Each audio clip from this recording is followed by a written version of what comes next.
Okay, hello, good afternoon. Welcome again to our broadcast, Jamie Licauco live. And we are going to talk about a subject which has been studied for 20 years in a scientific organization for 20 years. And this is remote viewing. What it is, how it began, how is it done, what are the benefits, and why was it confidential? Okay, we shall tell you about the history of this psychic ability. It's a psychic ability. Remote viewing is a particular psychic skill, just like telepathy, telekinesis, clairvoyance. So this is one of them, of the many psychic skills. But this one has been studied for so long, like telepathy and clairvoyance and telekinesis. Remote viewing was studied very strictly under scientific conditions by the Stanford Research Institute in Menlo Park, California, from the 1970s to 1990s. And it's a very interesting story how this came to be. The study was commissioned by several intelligence agencies of the United States government, which included, I think, the FBI, the CIA, NASA, I think was also involved, and some military intelligence organizations under very strict, confidentiality. It was classified information. Nobody except some top echelons in the top echelons of the government knew about this project, and it was called the Stargate project. Why was it so secret? Because it was at a time when this was done, it was during the Cold War between the US and the USSR. And there were rumors circulating at the time that the Russians have developed psychics who can decode military codes, who can tell what's happening in other places without being there. And they didn't believe this. So they commissioned the Stanford Research Institute to conduct the study under strict confidence. So this, what happened there was that this study was given to two physicists, Russell Targ and Harold Puthoff, who didn't believe in this. They were quite skeptical. They were physicists. They have nothing to know about remote viewing or psychic phenomena. They're completely ignorant of this. But the task was given to them to find out, is this true? Can it be done? Can human beings do this and be able to project their consciousness elsewhere and describe that place? So that was the task. So they had to start from the scratch. They were helped at the beginning by two amazing psychics, Ingo Swann and Harold Price. And they tested these two individuals with remarkable psychic abilities that, like, they would hide, for example, an envelope elsewhere in another building, and they were asked to find the envelope and to read what's inside. And Ingo Swann was able to do this. He was, for example, another test given to him was that they place a drawing or a picture on top of on his head, somewhere above his head, which he cannot see. And he was asked to draw it, and he was able to do this. So after some time, they develop a protocol, they develop a system where they can test whether this is possible or not. What they did was to have two people. One was stationed at the Stanford Research Institute, A, and B was asked to go anywhere he wants to without telling anybody. And after about some time, he was asked to stay in that place for 30 minutes and describe in his mind what he is seeing and then write it down. Meantime, the person left, was this A, at Stanford Research Institute, will also try to see what this other guy was saying and write it down. So when this B comes back to Stanford Research Institute, they compare notes.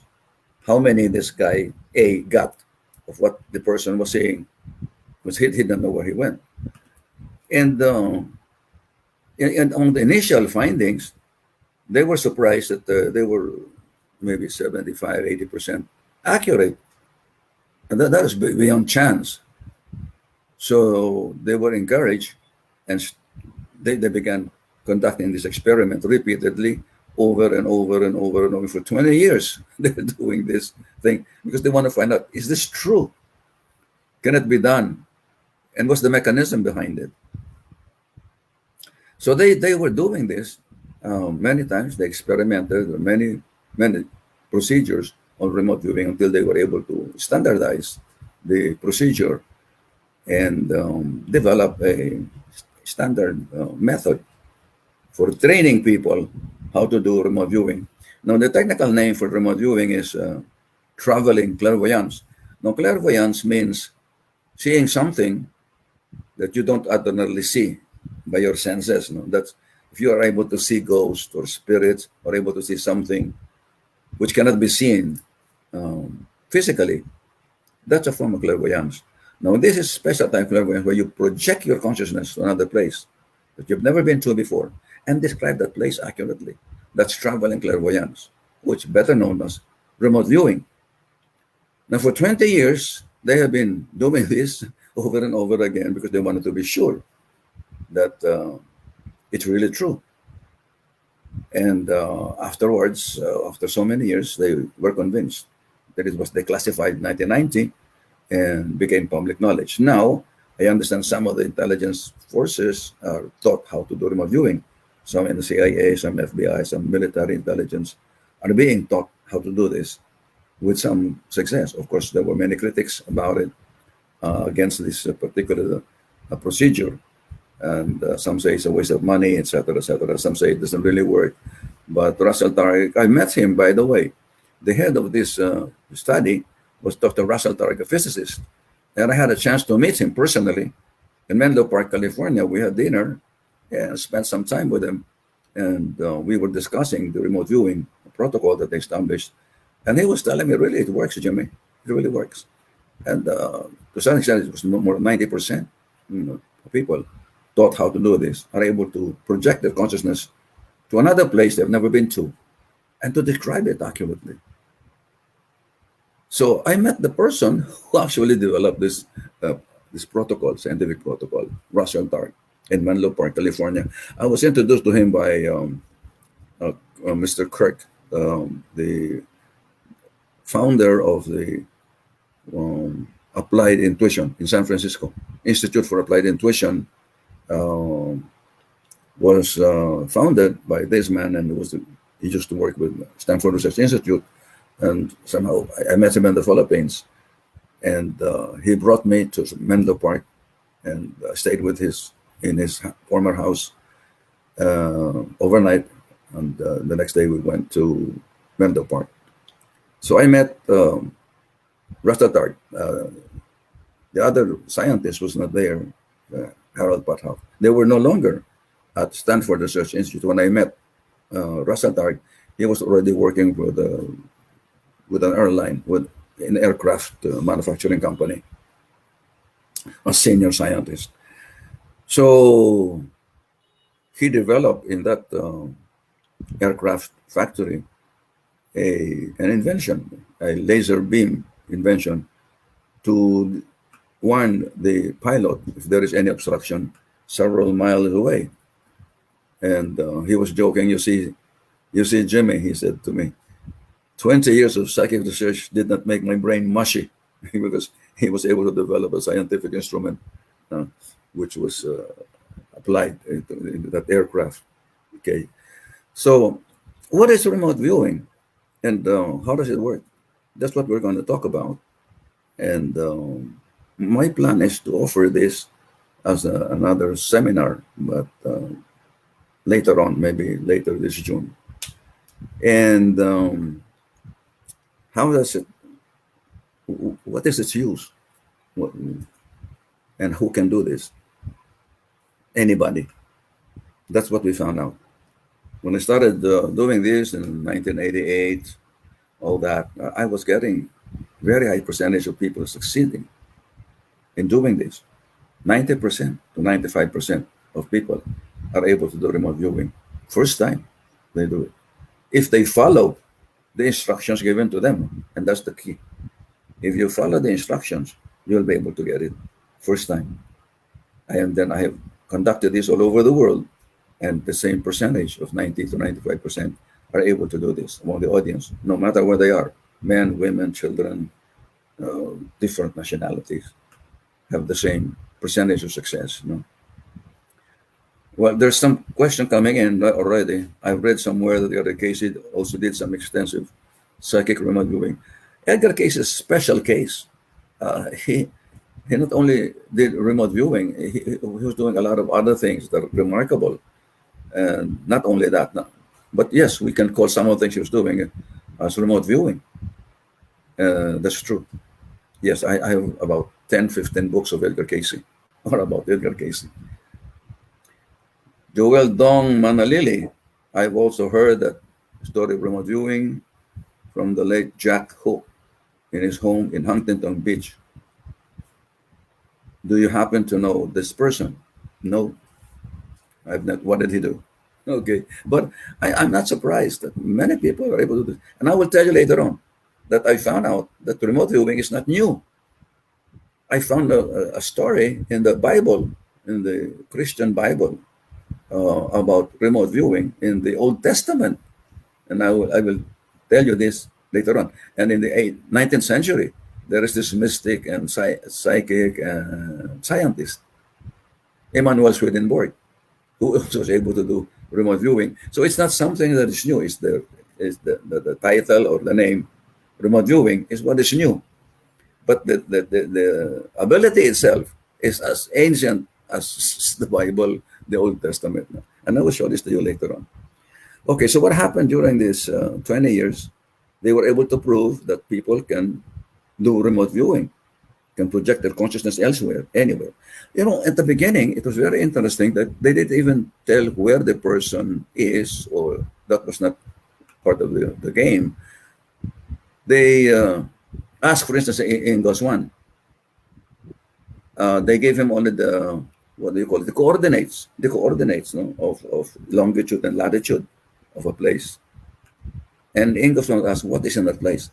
And Ingosman would describe what is in that place. That there is a military installation, blah, blah, blah, and there's buildings, describe the building. And he was given only the coordinates. So there were many things like this that happened.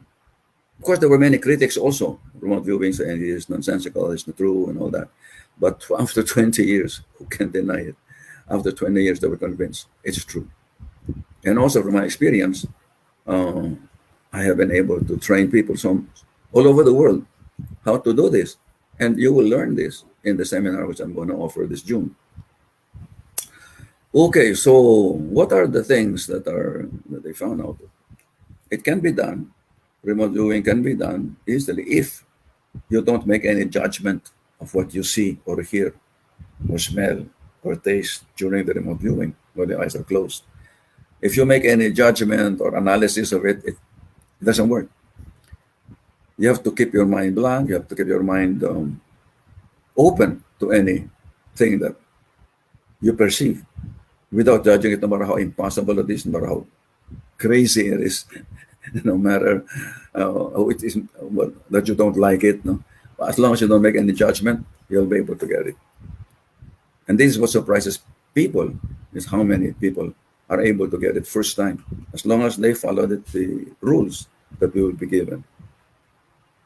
So during those 20 years, there were cases that they handled, given to them by the military and the intelligence agencies to find missing persons and these kind of things. And they are able to help these other agencies to do this. So what happened? Well, it was established as a scientific fact. And in 1990, it was already declassified and stopped.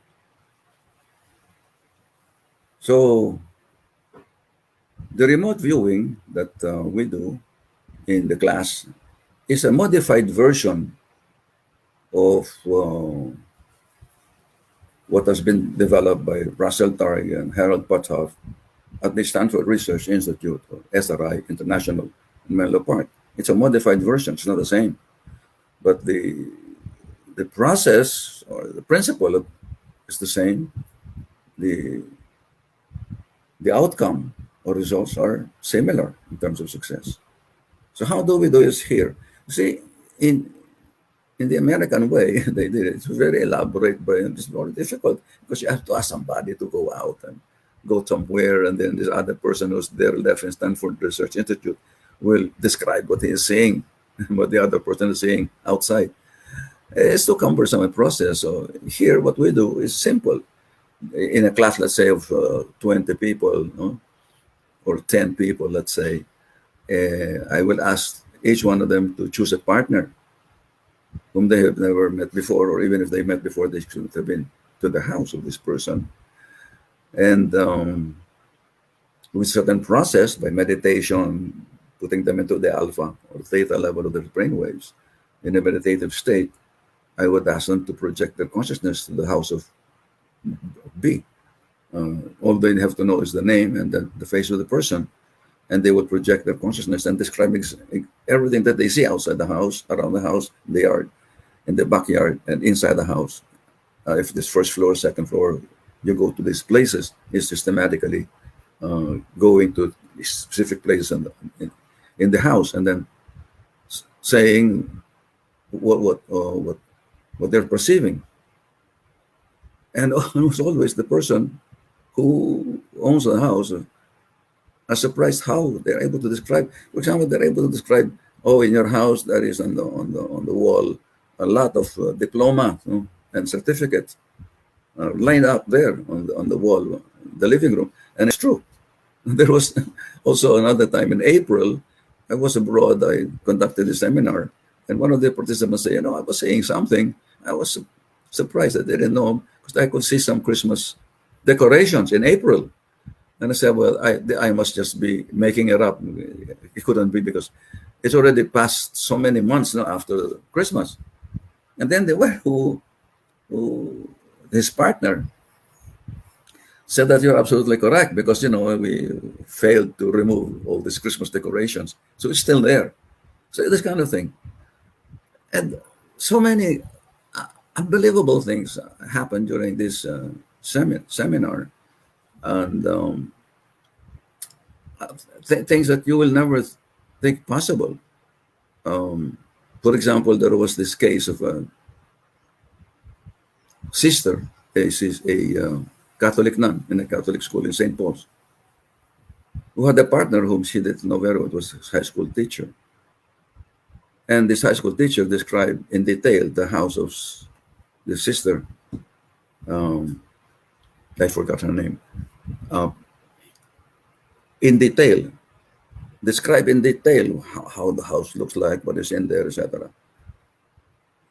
And what was surprising is that house that she was describing did not exist anymore. And the nun said this house was burned 4 years before, and there was a new house on that place. But she described the one that was burned. Now this shows that the energy of anything is indestructible. It's still there in another plane of existence which can be accessed, like what happened to this. And there are many other things that we have discovered about the tremendous power of the human mind through remote viewing. There was a case of I did that. It was in Colorado.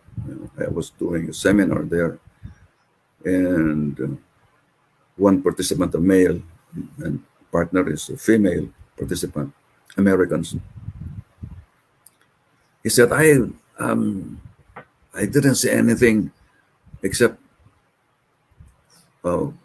four-digit number. Let's say 4321, because I can't remember what he saw. So it just keeps on in my mind repeating 4321, 4321. Does this mean anything to you? He asked the partner. And she was shocked. He said, that number is meaningful because that's the number, the security code number of my house in Hong Kong. No, we were in Colorado, in the United States. And this guy, who never met this person before, saw the security code of this woman in her house in Hong Kong. So this is quite remarkable, and I couldn't forget this incident. So there are things that we found out about it, how the human mind is so powerful. It can do it can do anything. And that reminds me also about the passage in the Bible that everything that is hidden will be revealed. See, nothing can be kept secret. Jesus Christ said that. And that is in several of the Gospels. And also it can be found in the Gnostic Gospels, the particular passage, that nothing can be hidden. So I'm sure of that, and I believe in it because of our experience in remote viewing. Now, as I said, I found out that remote viewing is not really that new. It's only the name that's new. I found out that there is a case, at least one case in the Bible, where it describes a process which is really remote viewing. And let me get this Bible. This is the New Revised Standard Version Catholic edition of the Holy Bible. And surprise of all surprises, let me see here. In Book of Kings 2, the Book of Kings in the Old Testament, there's the story of a general named Naaman who had leprosy. And he was told to go to this place of Elisha, the prophet, and to cure him. And he brought with him this Naaman brought all treasures, like many clothing, silver, name it. No, and he said, "I will give all these treasures, no, or half of my treasure to anyone who can cure me." So he went to this place where Elisha was, and Elisha just said, all you have to do is to swim or to wash yourself 7 times in the Jordan River, and you'll get cured. So he was a little bit disappointed. He said, I traveled all this way, all this much, and only to be told to wash myself 7 times. So he didn't want to do it. He was very angry. He thought he was just being fooled by this prophet, Elisha. But one of his servants said, "Master, what don't you do? What does you do? He asks you to do. He does not ask you to do sacrifices, to do something very difficult. He just asks you to wash yourself. So why don't you do this? Why don't you try?" So Naaman complied with it and started to wash himself 7 times. And on the 7th time, his leprosy is completely gone. And so this Naaman, the general, was giving him a lot of treasures, anything he wants, everything he brought. He can have it. And then Elisha said, "No, I'm sorry, I'm not interested in the treasure. I have already done what is good for you. You may leave." So no matter how much he insists to leave something for Elisha, he refused. So he was leaving already. He said goodbye, and he was already far from the place when this Elisha has a servant named Gehazi, who was very greedy. He heard what happened, and he said, "I cannot let this guy go without anything being given to us." So he followed Naaman out the house, and malayo na sila, they're far, and lied to this person, this general, and said that my master has visitors who need money and clothing and silver and all that, and could you give it to us? I can give it to them. And so very generously, Naaman gave a lot of treasures, and then he left. So Jesse went back home, and Elisha saw him and said, "Where have you been?" And Ghazi lied again and said, I didn't go anywhere. I didn't leave the house. And then he said, didn't I not go with you in spirit? And is this the time for you to ask money, to ask for silver, to ask for horses and things of clothing from this visitor? And although Ghazi was trying to deny it, he could not deny this because it was really true. And the point is, how did this prophet Elisha know where he went? He didn't see Gehazi go out of the house, but he was there in spirit, he said. And then he said, because of what you did, the leprosy that is Naaman will go to you and for all your children and until all the generations. And immediately he became leprous. It was quite a cruel, a cruel punishment for him, no. But that was what the Bible said. So remote viewing is not really that new. And then also, I found a story of in the 19th century mystic Emanuel Swedenborg, a mystic, a scientist, psychic, I don't know what you call him, is very well known in Sweden. And there was a story that was told and which was confirmed by Immanuel Kant and several other, I think even Carl Jung knew about this man's the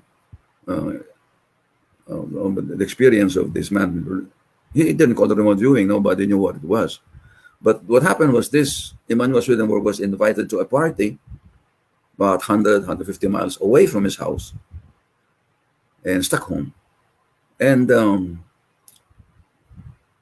at around 6 o'clock or so, he was still in the party. He left the party to go outside the yard and started staring far in the direction of his house, which of course he cannot see because he's 150 miles away.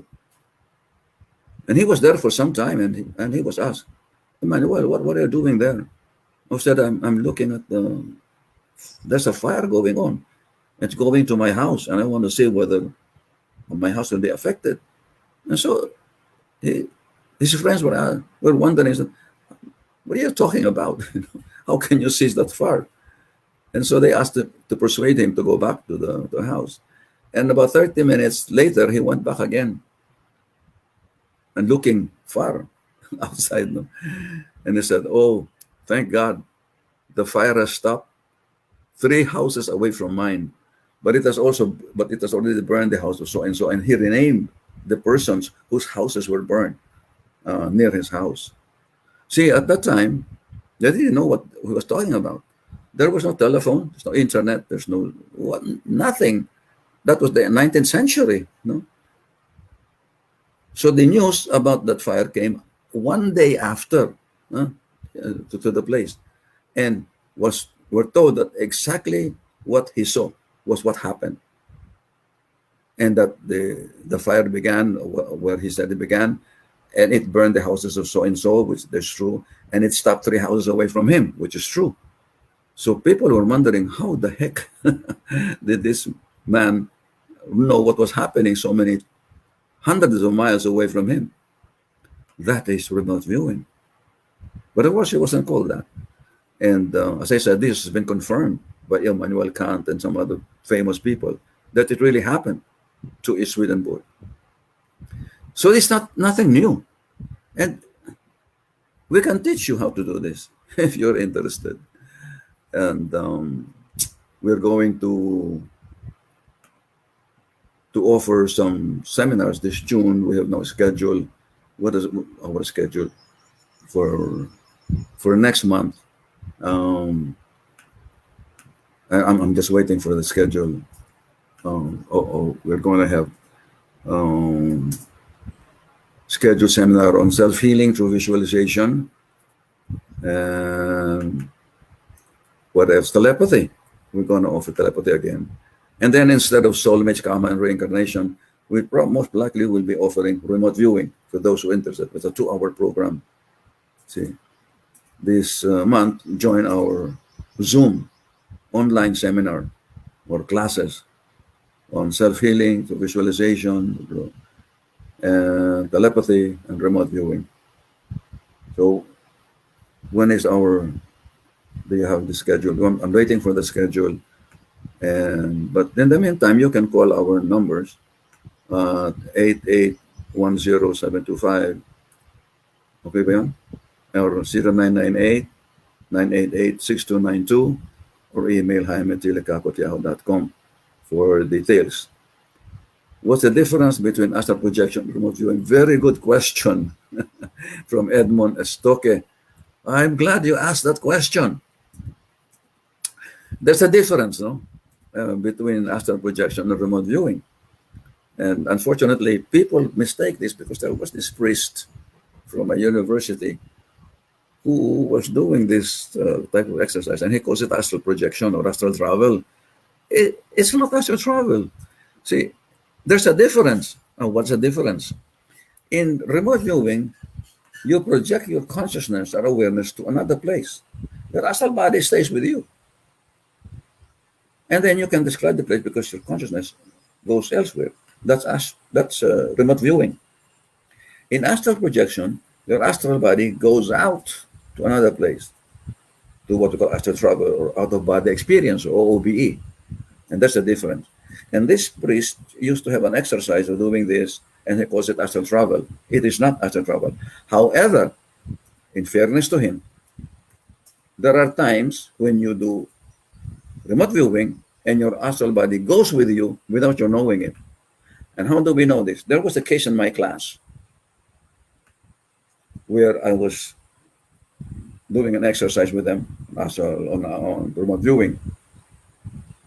And there was this guy in the class who had a crew cut, round face, eyeglasses, white shirt, maong pants, blue pants. And he described in perfect detail the house of his partner whom he had never seen before. What is interesting is that next day, he found out that in the house of his partner, there was a sister who was there and said, somebody was peeping outside the fence. A man, a young man. I said, what did he look like? Asked this student of mine. Oh, he has a crew cut, round face, has eyeglasses. He has a white shirt and a blue pants. Exactly how the person looked. So this man went into astral travel without seeing it, without knowing that he was going out. So the astral body is one of the 7 bodies of man. The awareness or consciousness is another thing. So these are 2 different things. However, as I said, sometimes it will go together with the consciousness. And that's when you have very vivid perception of what you're seeing. Also in dreams, sometimes in dreams you go into astral travel without knowing it. And that's why your dream becomes very vivid because you're really there. So these are some of the distinctions that are very important. So thank you for the question, Edmond. I'm glad that you asked it. I forgot. I was going to discuss that, but I forgot about it. All right. So, wow, how long have we been talking? Okay, here's the schedule. There is a telepathy seminar on June 12, 2021. That is 1.5 hours. Then we have self-healing through visualization, June 19. That is 2 hours. And remote viewing on June 26, 2 hours also. This is on Saturdays. So I hope that many of you will be free to do that. It's going to be online. I was hesitant to do this remote viewing online because it needs a partner. You have to choose a partner in the class. So if it is on personal class, it's easy enough because you're there. But here, your partner can be anywhere around the world. And it's going to be very exciting because if you have a partner who's in Africa or Japan and then be able to describe the house and you have never seen before, then it is something really remarkable. And there was a case of a real estate person, a man, whose partner was somebody from the Red Cross who was living in the Bel Air in Makati, but has a house in Switzerland, in Zurich. And when he started describing the house, he was describing the house in Switzerland. And the woman said, "My God, you're describing my house in Zurich. It's never been to Zurich." So it's possible wherever the house is located, you can see it. Even if there's somebody on the moon, if there is a house on the moon, you can describe that house in the moon. So it's very interesting. George Abueg said, "I've tried mental projection before and I've seen things like spirits and imprints, similar to how you see things using your mind." Oh, yes, very good point. Sometimes when you go and project your consciousness to a person's house that never been to before, sometimes the house is filled with spirits, or there are elementals and all that, but they're harmless. We've had cases, so many cases of people going to the house and they're even greeted by the spirits of the house. So it happens, George. That's true. That means you're clairvoyant and you have mediumistic tendencies. You're a medium. Oh, yes, this is George Young. Oh, George Young. My friend George Young. Sorry about that, George. George Abueg. Oh my gosh, that's what I'm talking about. I call these places and things that don't exist anymore, physical plane, but can be seen while the mental. Yes, it is true. Even if it does not exist anymore, the energy of that thing still there. So it actually is true what the physicists say, that matter cannot be destroyed. It can only be transformed. It can be proven in and other psychic work. They're still there. Thank you, George. So, yeah, that I asked that. Joel, Lily, the second, thank you for replying. Used for the U.S. government research, but now Cold War. Wow, thank you. I know it's very confidential, but it's no more. Everybody knows they did it, and the Russians were ahead of them. That is a book I read, which also probably was read by the government people in the U.S. Psychic discoveries behind the Iron Curtain, and what they were doing. They're training psychics, remote viewers, and many others to do these things. Nothing can be hidden anymore. Okay. Eduardo Samonte, or Ed, well, how are you? Hi, sirs. Being able to see the sickness and its causes inside the body, also a kind of remote viewing. Yes, it's a kind of remote viewing, being able to see. Well, we call it more of clairvoyance than remote viewing, but it is a form of remote viewing. If the person is outside your house or not, you cannot see him, and you're able to do it, then that's a form of remote viewing. But it's more properly called clairvoyance or third eye. Walt de Guzman Flores is the Stargate project with the U.S. for remote viewing, a continuing endeavor as of now, or is it already stopped? It stopped in 1990. It started in 1970, and then it was declassified and stopped by the U.S. Congress in 1990. So it's no longer there. And I met Russell Tark, who was there at the time, and he confirmed to me all of these things. I'm lucky, that I'm able to meet these people. Okay, Tonette Rosal, I've taken this at the Academy of Reviewing and Remote Influencing with Gerard Donald. It was a great course, and have remote viewed and saw that the Abrahamic God is actually a Draco from the Orion star system. Fantastic. I believe this, Tonette, and you're very lucky to be able to do this remote viewing. So this must have been done in the US. Because here, I don't know anybody teaching this except me, and it's in a modified version. And what you studied there is more elaborate, more difficult to do than what we are doing here in the Philippines. But it's the same thing. In fact, Rasta Tar was very impressed when he asked me, "So how long do you train them?" I said, "Oh, about an hour or so. They're able to do it." "And what's your rate of success?" Rasta Tar asked me. I said, "Well, 90%, 95%." And he laughed. And I said, "Jimmy, we know two secrets." And I said, "What's that?" "Well, the secret is people think that remote viewing is or psychic power is rare and it is difficult to teach, and it takes long to teach. We know that it is not true, that it is inherent in every person, and that's easy to teach, and success rate is very high. So we were actually getting the same results as those people who are doing this the more difficult way in the US. And by the way, there are two scientists who have adopted the method that we teach here, that I teach here, Canada. Um, his name is Dr. Licauco, a psychologist in Canada. And the other is an astrophysicist, I forgot his name, who learned about my method and applied it there in Canada, and in England. They're doing this training, which is more simple. Okay, Jenny Ginto, Sir Jaime, is it possible to do mental projection regardless of what intention you have, be good or bad? Yes, but if you have a bad intention, it will go back to you. You will have karma. So don't do it.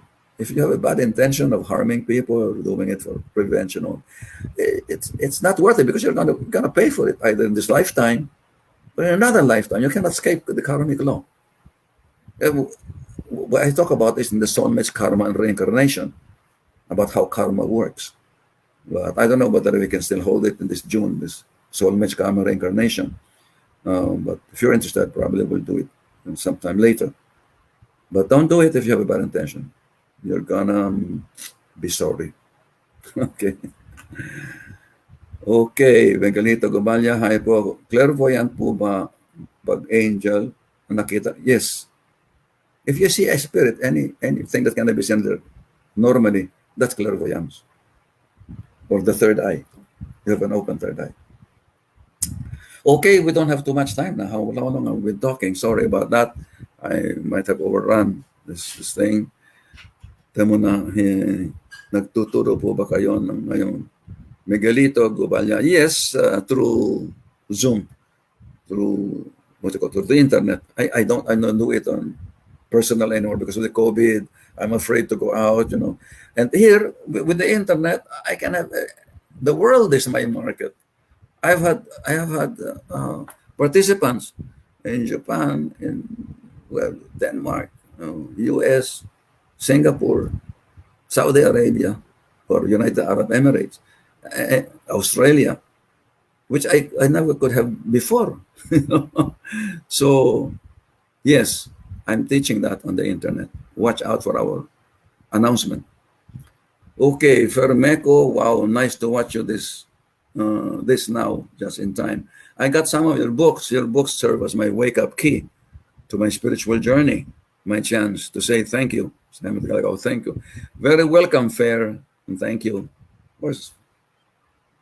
And then Volta Guzman, how about psychic connection between twins? Is it somehow connected with remote viewing? It's not connected with remote viewing, but they have a special affinity. Twins have very special affinity to each other. And so they can feel what others can feel. If they get one sick, the other gets sick also, and all that kind of stuff. And there has been studies conducted on twins. Anthony Ariola is crying also. Is crying. Oh, is crying. Sort of is crying with a crystal ball and other means. I would say it's more of clairvoyance than remote viewing. More of it. But there's similarity. There is a connection between the two. So it doesn't matter what you call it. Michelle, Lorenzo, Wendy, if you do mental projection and you see spirits, can the spirits see you or harm you? The spirits can see you. Can harm you. If they are negative, they probably can, but if you don't, if you're strong and ward them off when you see them. Usually when you see them in that manner, they're not harmful. Many of my students who have seen spirits in remote viewing, they're not menacing. They're actually friendly. They just watch.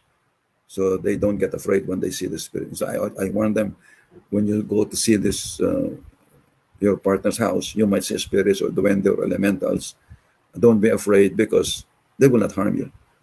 And true enough, they They meet this, and then the grandma, usually what other relatives, the grandmother who died is there, and they will describe the grandmother. He looks like this, she wears this, and all that, and he talks like this or walk like, and it's very interesting that they're describing a relative was died, was still there in the house. They're doing remote viewing. Okay, I am from New Zealand. How can I contact you? Oh, you can contact me through my email, Jaime T. Licauco at yahoo.com. We can flash this now. Can you that? Jaime T. Licauco at yahoo.com. And also my cell phone, 0998 988 6292. So thank you, Michelle, for joining us. We have Georgie Valles, Sir. Telepathy. What's the question? How much? Huh? How much? Oh, how much telepathy? Oh, it's very cheap. The telepathy is 1.5 hours. It's 1,500 payable, to GCash or bank transfer. I don't charge much. Anthony Ariola, I guess I need someone to train and guide me when I gazing at my crystal ball. I won't see static like TV channel. I cannot teach you scrying or gazing at the crystal ball. I tried it before, I couldn't do it. I have a very nice crystal ball, this big, given to me by John Labo, the psychic healer in Baguio. A beautiful crystal, pure, without any intrusions or inclusions. I've tried several times to see things. I don't see anything. I think it's kind of talent. Now, there are some people who are very good at it. And there are some people who maybe had another technique, not that, to be able to see things. Okay. All right. So it's already time for me to say goodbye again. And there is Ellen Pancho watching from Doha, Qatar. You see that in the Middle East. Thank you for watching. Tata Estras Fernandez, is it late to have elemental friends? Nope, never too late. They're there all the time. Oh, is it safe to have elemental friends? Depends on the kind of elementals. There are some negative ones. But if they're positive, it's very good to have one. They sometimes even give you money or fortune, So, but then there are some bad ones too. So be careful with it. Okay, so thank you so much for watching. And I hope to see you in one of my seminars. This is Jimmy Licauco signing off for now.